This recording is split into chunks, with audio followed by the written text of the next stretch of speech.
Hey, it's Clay Trader, and this will be a video chart on ticker symbol DRYS. We will take a look at the 30-minute time frame. Real quick, what do I mean by 30-minute in case maybe you're new to charts? Instead of each one of these candlesticks here representing 1 day's worth of price action, which is what you would normally see, each one represents 30 minutes. So while this here may look like several days worth of time, it's actually today's price action broken down into 30-minute time slices. I've been doing this analysis on a routine basis, and I realize it's probably getting to the point of being crazy because I keep repeating the same things over and over again. But I want to keep it on the watch list, and for myself as a trader, kind of just fresh, because you never know. And I know I've been saying this time and time again, but when stocks like this being defined as those that are just getting totally beat down and everybody thinks they're the scum of the earth, which this one is the scum of the earth. But when everybody starts to believe that, that's when you always got to just kind of keep the question in your mind: when is the bounce coming?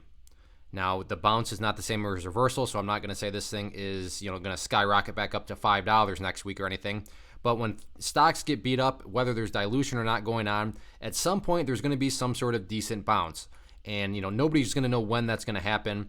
If somebody proclaims that, then they're not telling the truth unless they have inside information or something. But point being, there very well could be a bounce. And kind of deja vu from yesterday. The ticker is closing right and has closed right at the low of the day. So it's not like I can say, well, at least a little bit of support has been established there. Over here I could say, well, at least a little bit of support was established there, or at least a little bit of support. You can't say that because it's literally closed right down at its low. So as far as supports go, your guess is as good as mine. Although I do want to map out a couple areas of resistance. So if this thing does start to bounce, we can kind of keep an eye on a couple levels, help us gauge the strength of any sort of bounce. Obviously, the more resistance levels it can break above, the stronger the bounce becomes and the more momentum it gains. But just as a reminder, the overall trend indicator is that purple line, which is the 50-period simple moving average. And as I've said, from the big picture perspective, as long as the price is below that purple line, and then from the overall trend, the bears are in total control. But now real quick, in terms of levels of resistance, like I said, if the price does get some sort of short-term bounce, want to map out a couple of potential levels that the bulls would have to fight through. The first key level before any sort of bounce at all is going to get any sort of momentum is going to be $2.20. So $2.20 going to be that initial level to keep an eye on.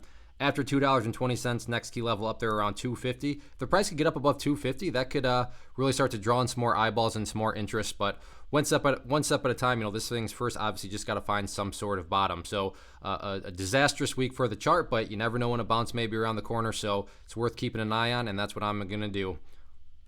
One of the most popular questions I get is, hey Clay, how do you find the stocks that you trade? So what I've done is put together this free resource guide where I talk about the tools that I use to locate stocks that I find interesting and think may have potential. So if that sounds like something that could add value to you as a trader, by all means click right there to get access to the guide.